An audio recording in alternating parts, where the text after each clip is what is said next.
인간 발달 연구에 있어서 큰 획을 그은 저서가 하나 있습니다. 무려 70년이나 된 1950년에 나온 책인데요. 에릭 에릭슨이 쓴 아동기와 사회라고 하는 책입니다. 이 책에 보면 인간의 발달 생애 주기가 나왔습니다. 8가지로 그렇게 생애 주기를 구분을 했는데요. 많이 들어보셨던 것일 겁니다. 영아기, 유아기, 유치기, 아동기, 청소년기, 청년기, 성인기, 노년기. 많이 들어봤죠?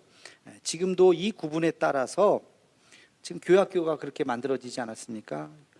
영아부, 유아부, 유치부, 아동부를 좀 나누기도 하지만 아동부, 청소년부, 청년부, 장년부, 노년부 이렇게 이 8가지. 이게 벌써 70년이 됐지만 이 에릭 에릭슨의 이 통찰력은 대단한 것 같아요.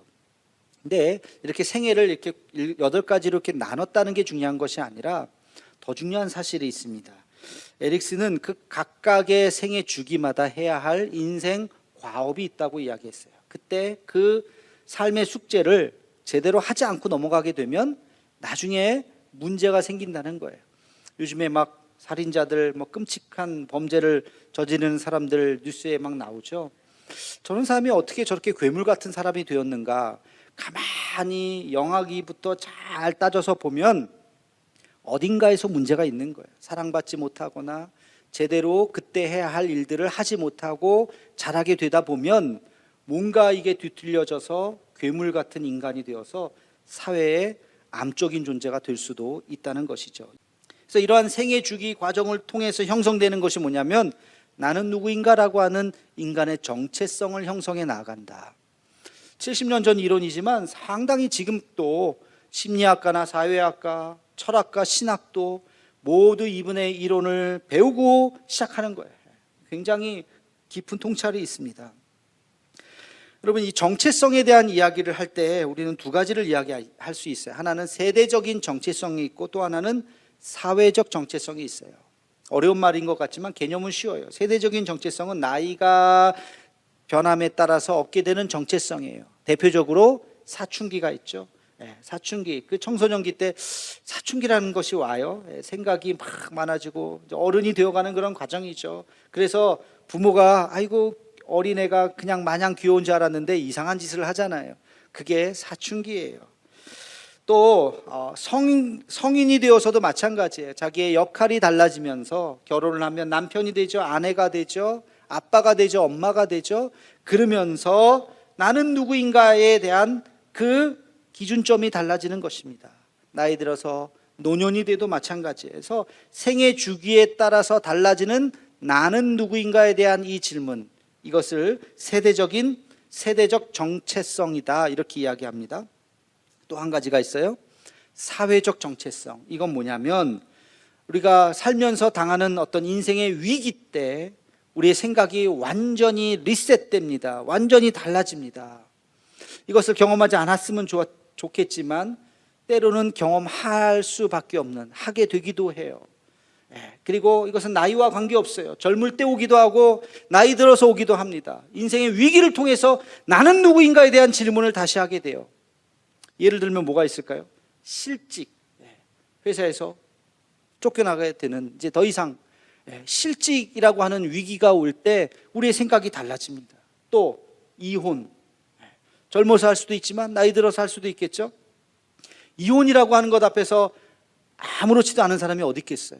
인생의 내 삶이 송두리째 뽑혀버리는 것 같은 고통을 느낄 수 있는 것입니다. 사랑하는 사람과의 사별, 갑자기 내 자녀가 세상을 떠나거나 내 배우자가 세상을 떠나거나 그때의 충격은 말할 수 없을 것입니다. 고통스러운 질병, 병원에 갔더니 갑자기 암이에요. 그러면 내 정체성이 혼란이 오는 거예요. 배신과 절망, 믿었던 사람에게 배신을 당하고 큰 돈을 뜯기고 그랬을 때도 우리에게는 큰 정체성의 혼란이 옵니다. 세월호 같은 대형 사건과 사고, 또 우리에게는 조금 먼 얘기일지 모르지만 공동체의 붕괴가 있어요. 공동체의 붕괴. 아프가니스탄에서 일어나고 있는 지금 어마어마한 일, 그 나라가 지금 완전히 혼돈 속에 있죠. 거기에 겨우 탈출한 사람들, 탈출하지 못한 사람들, 그 혼돈은 정말 굉장히 큰 것입니다. 또 살면서 경험하게 되는 여러 가지 정신적인 질병이 있죠. 우울증이나 공황장애 같은 것들, 이런 일들을 우리가 안 겪으면 좋겠지만 살다 보면 또 겪게 되잖아요. 거기에서부터 오는 나는 누구인가, 여기는 어디인가, 나는 무엇을 해야 되는가 라는 정체성의 혼란이 온다는 것입니다. 이것을 사회적 정체성이라고 이야기를 해요. 나는 누구인가, 이 정체성. 그리고 우리는 한 가지의 답을 더 해야 되겠죠. 나는 누구입니까? 나는 그리스도인이죠. 그러면 그리스도인은 과연 누구인가? 우리는 이 질문을 해야 되는 것입니다. 그리스도인이란 어떤 사람인가? 그래서 나는 어떤 삶을 살아가야 할 것인가? 오늘 이 질문에 대한 해답을 찾는 시간이 되기를 주님의 이름으로 축원합니다. 자, 오늘의 말씀은 또 베드로의 이야기입니다. 지난주에 다시 교회란 무엇인가? 교회에 대한 답을 베드로가 해 주었습니다. 오늘은 다시 그리스도인이란 누구인가에 대한 답을, 그 해답을 찾아야 됩니다. 오늘 말씀 베드로전서 2장 9절 말씀은 저는 성경에서 가장 아름다운 구절이라고 말해도 과언이 아닐 것 같아요. 정말로 우리는 누구인가에 대한 가장 완벽한 답을 해준 것이 바로 베드로전서 2장 9절입니다.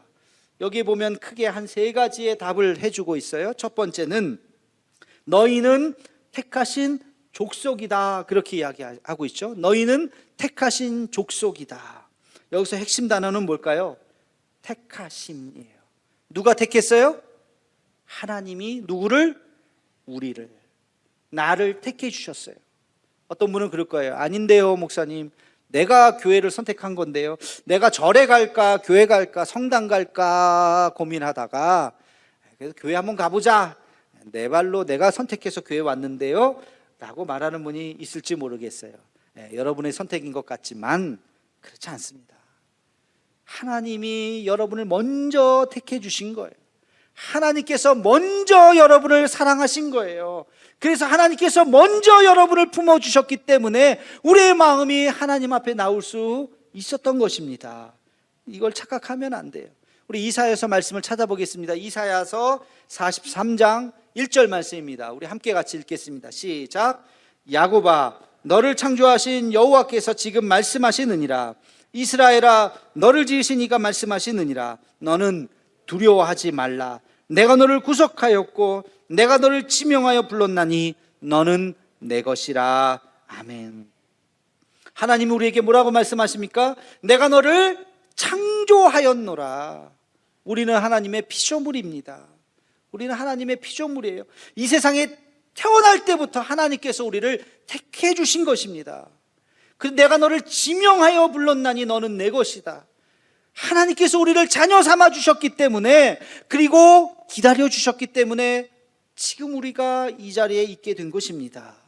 하나님께서 우리의 이름을 부르고 계셨어요. 아브라함아, 모세야, 사울아, 사무엘아, 그러면서 하나님께서 우리의 이름을 불러주셨어요. 그래서 우리가 지금 이 자리에 있는 것입니다. 사랑하는 내 아들아, 사랑하는 내 딸아, 여러분의 이름을 넣어서 한번 불러주시기 바랍니다. 사랑하는 아무개야, 주님이 우리를 불러주셨어요. 그리고 우리를 사랑해 주시고 우리를 용서해 주시고 우리를 품어주시고 내가 너와 함께 하노라 말씀하고 계신 것입니다. 나는 누구인가? 우리의 첫 번째 답은 나는 하나님의 택함 받은 사람이구나. 하나님이 나를 사랑해 주시는 사람이구나. 나는 주님의 창조물, 피조물이구나 라는 생각을 잊지 않는 우리가 되기를 주님의 이름으로 축원합니다. 자, 두 번째, 여기가 이제 좀 어렵습니다. 두 번째, 너희는 왕 같은 제사장이요 그랬어요. 왕 같은 제사장이 뭘까? 간단해요. 너희는 왕이면서 제사장이다.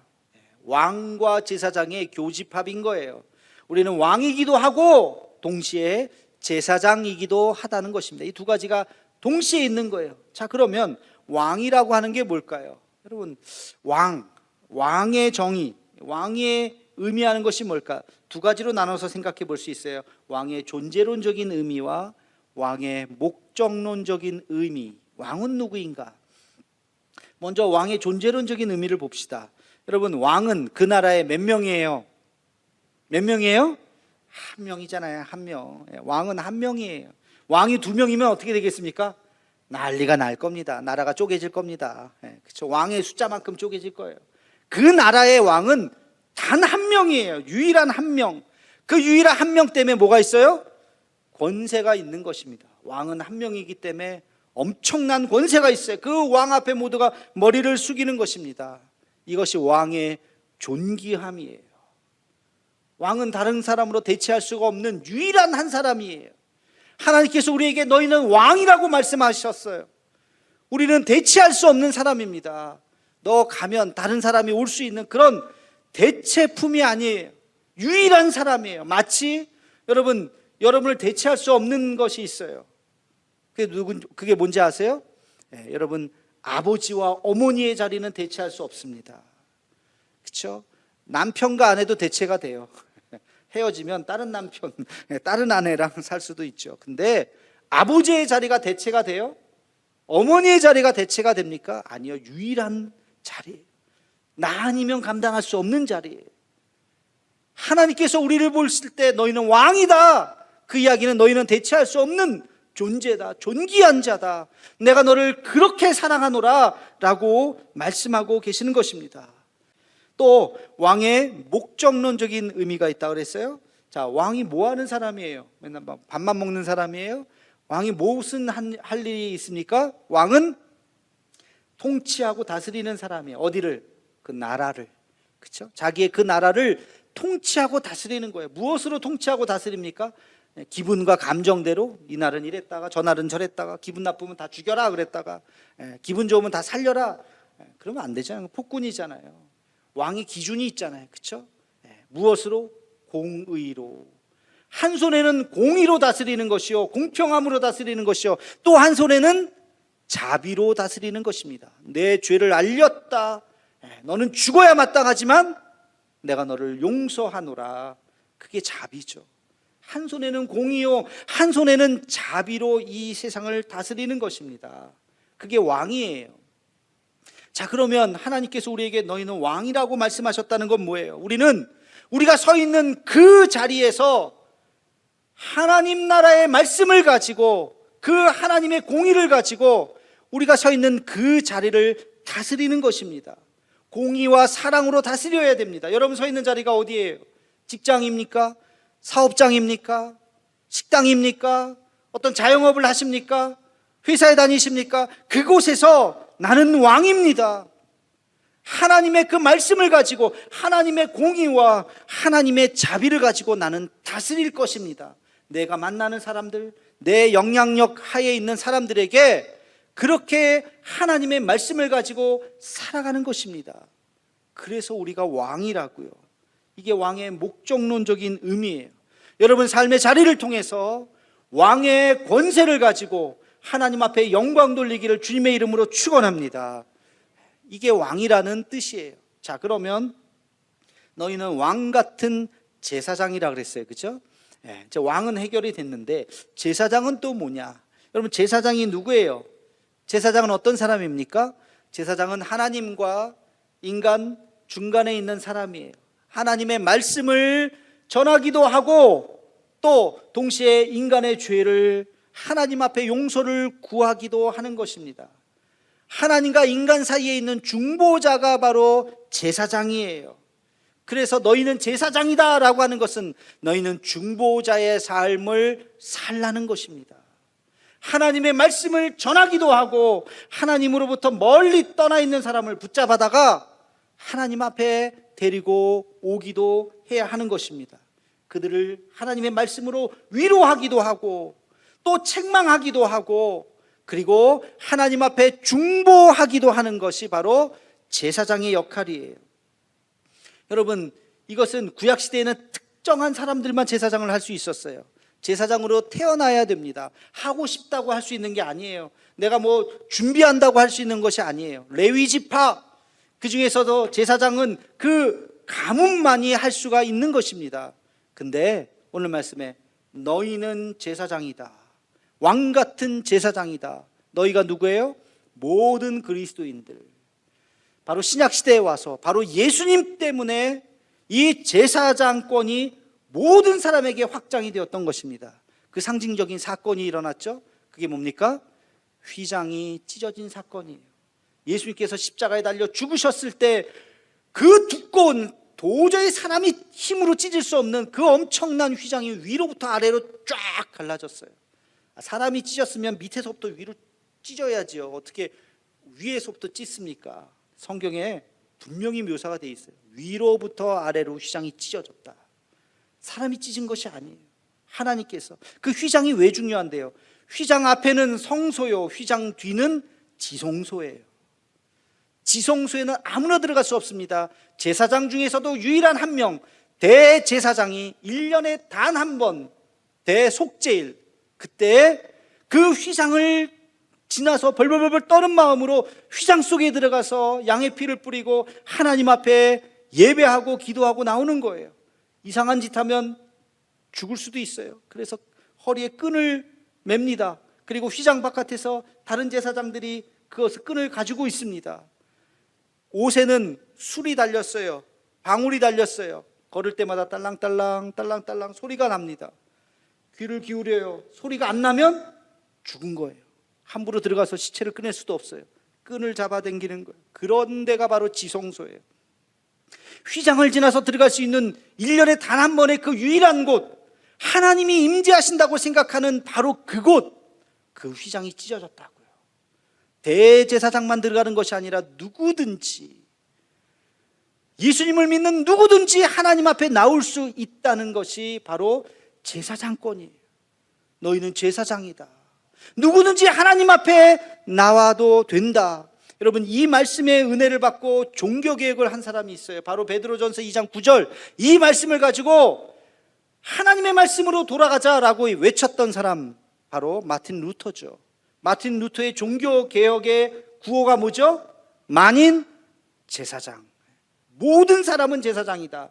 그 당시만 하더라도 신부들만 그 역할을 하고 있었어요. 그 신부들에게 고해송사를 하잖아요. 그 사람들만 죄를 사해 줄 수 있는 권한이 있다고요. 지금도 그렇죠. 그러나 종교개혁자들은 그렇게 생각하지 않았어요. 오늘 말씀에서 너희는 왕같은 제사장이요, 우리는 제사장이다. 우리는 하나님 앞에 나아가고 중보자의 삶을 살아야 된다고 생각했던 것입니다. 여러분, 오늘 우리에게 그렇게 말씀하십니다. 너희는 왕같은 제사장이다. 제사장의 직분을 가지고 우리의 삶을 살아갈 수 있는 우리 모두가 되기를 주님의 이름으로 축원합니다. 자, 이제 세 번째 뭐라고 이야기하냐면 너희는 거룩한 나라요 그의 소유된 백성이다, 이렇게 이야기해요. 거룩한 나라, 하나님 앞에 구별된 나라가 있고 하나님 앞에 구별된 백성이 있다는 것입니다. 그런데 하나님 나라는 어디에 있을까요? 지도상에서 찾아볼 수 있을까요? 어디 이스라엘 어디 있을까요? 예루살렘 어느 지역에 있을까요? 아니요, 지도에 표시되어 있지 않는 것입니다. 지구상에서 찾을 수가 없어요. 하나님의 나라는 존재하지만 하나님의 나라를 특정 지을 수가 없습니다. 하나님의 나라는 어느 지역에 몰려 있는 것이 아니라 하나님의 나라는 하나님의 통치를 받는 곳이에요. 여러분이 하나님의 통치를 받고 있다면 여러분이 하나님의 나라인 것입니다. 여러분이 운영하는 회사, 여러분이 운영하는 어떤 기업, 여러분이 운영하는 그 식당, 가게, 그 어딘가가 하나님의 통치를 받고 있다면 그곳이 바로 하나님의 나라인 것입니다. 오늘 우리가 함께 같이 예배드린 이 예배당, 여기가 그냥 통칭으로 하나님의 나라가 아니에요. 여러분 중에서 하나님의 말씀으로 가득 차고 하나님의 뜻 가운데 살기로 작정한 사람들이 있다면 그곳이 하나님의 나라요. 여러분 중에서도 여전히 껍데기는 그리스도인이지만 하나님의 말씀으로 살지 않는 사람, 그런 분들은 아직 하나님의 나라가 임하지 않은 것입니다. 우리는 질문해야 돼요. 내 안에 하나님의 나라가 있는가? 하나님의 말씀으로 내가 순종하며 살고 있는가? 하나님의 그 거룩함을 닮아가려고 애쓰고 있는가? 그렇다면 내 안에 하나님의 나라가 완성되는 것이요, 내 가정이 하나님의 나라요, 내 직장이 하나님의 나라요, 아직까지 하나님의 말씀과 거리가 멀고 그냥 내가 세상 사람들하고 똑같이 그냥 산다면 나는 하나님의 나라가 아닌 것입니다. 자, 지금까지 우리가 세 가지를 말씀을 드렸어요. 이것을 한번 풀이해 보면 이렇습니다. 우리 한번 PPT 보여주시고요. 나는 누구인가? 우리 함께 같이 한번 읽어보겠습니다. 시작. 나는 누구인가? 나는 왕같이 존귀한 자이며 공의와 사랑으로 내가 있는 곳을 거룩한 곳으로 만드는 자이고, 나는 하늘의 제사장의 마음으로 중보자의 삶을 사는 자이고, 하나님의 통치 아래에서 거룩한 삶을 사는 하나님의 백성이다. 아멘. 이것이 우리의 정체성이라는 거예요. 여기까지가 우리의 정체성인데, 이것도 존재론적인 정체성이에요. 자, 그런 존재라는 거예요. 그럼 또 한 가지 해결해야 될 게 있어요. 목적론적인 정체성이 있어요. 우리는 어떤 것을 지향하면서 살아야 되는가? 자, 오늘 말씀의 하반절 구절을 한번 같이 읽어보겠습니다. 시작. 이는 너희를 어두운 데서 불러내어 그의 기이한 빛에 들어가게 하시니에 아름다운 덕을 선포하게 하려 하심이라. 아멘. 말이 좀 길죠? 요약하면 이거예요. 이는 너희를 통해서 그의 아름다운 덕을 선포하게 하시기를 원한다. 조금 더 줄여볼까요? 너희는 그의 덕을 선포하라는 것입니다. 너희는 그의 덕을, 그의 덕이 뭐예요? 예수 그리스도의 삶이죠. 십자가와 부활, 그분의 사랑을 전파하면서 살아가는 것이 우리의 목적론적인 정체성이라고 하는 것입니다. 어떻게 살아야 되는가? 하나님의 말씀을 전하면서 예수 그리스도를 전하면서 살아가는 정체성, 이것이 나는 누구인가에 대한 답이에요. 마크 트웨인의 소설 중에 왕자와 거지라는 소설을 여러분 아실 겁니다. 근데 여기서 재미있는 대목이 나오죠. 거지가 된 왕자, 자기는 왕자인데 옷이 거지야. 그래서 어떻게 집에 갔는데 여전히 왕자처럼 큰 소리 치는 거예요. 내가 왕이다. 제가 이상해졌네. 거지는요, 왕자의 옷을 입었어요. 왕궁에 갔어요. 근데 여전히 뭐처럼 살아요? 거지처럼 살아가는 거예요. 거지처럼. 자기는 거지의 정체성을 갖고 있는 거예요. 여러분, 이것은 참 우리에게 재밌는 하나의 교훈을 주고 있어요. 여러분 누구입니까? 여러분 어떤 옷을 입으셨습니까? 여러분 어떤 옷을 입었던지 간에 여러분 거지 같은 옷을 입었을지도 몰라요. 그러나 여러분의 정체성은 누구예요? 하나님의 아들입니다. 나는 왕자입니다. 하나님의 예수 그리스도의 핏값으로 사신 분이에요. 너희는 왕 같은 제사장이라고 이야기하셨습니다. 비록 우리는 이 세상에 살 때 남루하고 가진 것 없고 가난하지만 우리의 정체성은 왕자의 정체성을 가지고 있어야 돼요. 하나님의 아들이다. 하나님이 나를 지키신다. 하나님이 동행하신다. 당당하게 살아가야 할 줄로 믿습니다. 우리는 이 세상에서 어떤 옷을 입었던지 간에 잘 생각해. 나는 누구인가를 생각해야 됩니다. 예수님의 핏값으로 사신 분이, 하나님이 생각할 때 사랑하는 내 아들을 죽이고 살린 사람이 우리예요. 다른 사람하고 대체할 수가 없다니까요. 존귀한 자라고 이야기하고 있습니다. 그런데 가만히 생각해 보니까 우리가 그런 존재임에도 불구하고 코로나 때문에 2년 동안 우리가 너무나도 의기소침하게 살아가고 있는 것은 아닌가. 교회를 가야 되나 말아야 되나, 신앙생활을 하는 둥 마는 둥 하면서 허송세월을 보내고 있는 우리들의 모습이 제가 말씀을 준비하면서 얼마나 참 답답하던지 하나님께서 원하시는 모습은 아닐 것입니다. 여러분, 이 말씀 지금 베드로가 쓰고 있죠. 누구에게 쓰고 있죠? 흩어진 나그네들에게. 그들의 상태는 두려움 속에 있었어요. 그들은 여전히 핍박 가운데 있었습니다. 그러나 여러분이 누구인지 아십시오. 여러분 왕같은 제사장입니다. 하나님께서 택하신 사람입니다.